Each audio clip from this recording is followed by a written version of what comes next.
Simplement plantejar un tema que m'han suggerit dues persones per diferents vies i que crec que tindrien que mirar a veure què podem fer, perquè no és un tema tampoc de fàcil solució.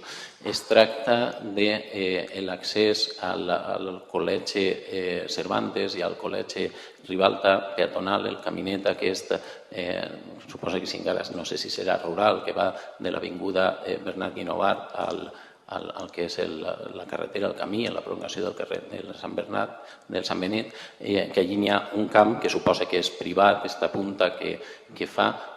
Mirar a veure si se pot estudiar acondicionar aquest camí, perquè, per exemple, quan plou no se pot utilitzar, s'utilitza més bé com a aliviadero de gossos. Sí, ja sé que és particular, és particular. El que estic dient és mirar a veure si se pot arribar a algun acord o fins i tot plantejar alguna permuta, perquè estaria bé que aquest camí s'adecentara. No és massa lògic que passem per un camí particular i que n'hi hagi dos passos de zebra. Ho dic com una cosa a treballar, no a resoldre ara ni tal.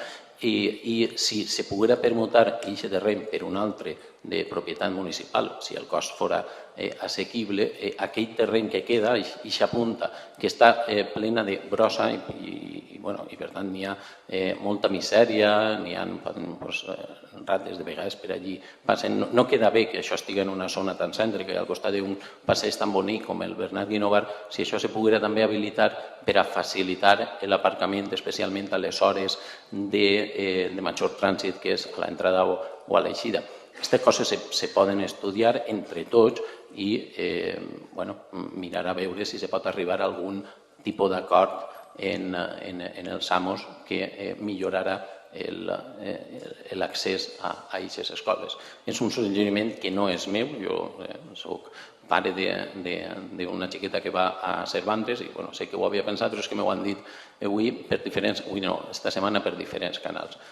Simplement que ho tinguem en compte i si els sembla bé i tots estem d'acord que se pensen, tots podem pensar diferents alternatives de com solventar aquest problema. Pense que hi seríem guanyant tots doblement. Una, perquè llevaríem un camp que no queda bé i produeix misèria, i dos, perquè milloraríem els accessos tant peatonals com tal volta a través de vehicle dels col·legis Ribalta i Cervantes. És un camp que ja està, diguem-ne, un poc separat i que no se trata de fer tota la urbanització del pla de Txetxena. Ja sé que ahir va el pla de Txetxena, que està elaborada, però mentre siga una opció econòmica i donem servei uns quants anys fins que tot això siga realitat, quan siga, crec que millorem. Gràcies.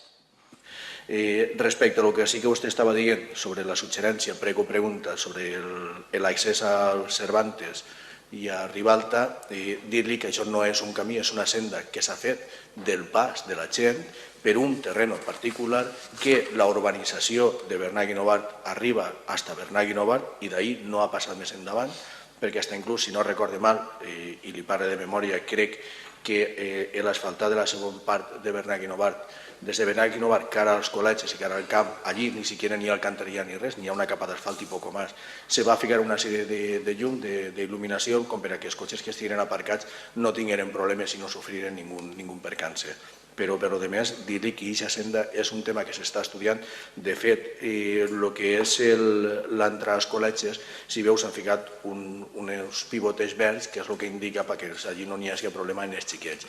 Però l'ideal és que tots anaran a peu i que els pares no tingueren el complejo de segur d'agarrar el xiquet i portar-lo al col·legi, del col·legi a tal puesto i de tal puesto a tal puesto. I sempre volem aparcar a la porta del col·legi, no a 2 metres, a la mateixa porta. Això també és un problema que tenim que evitar a base d'un poc d'educació. Moltes gràcies.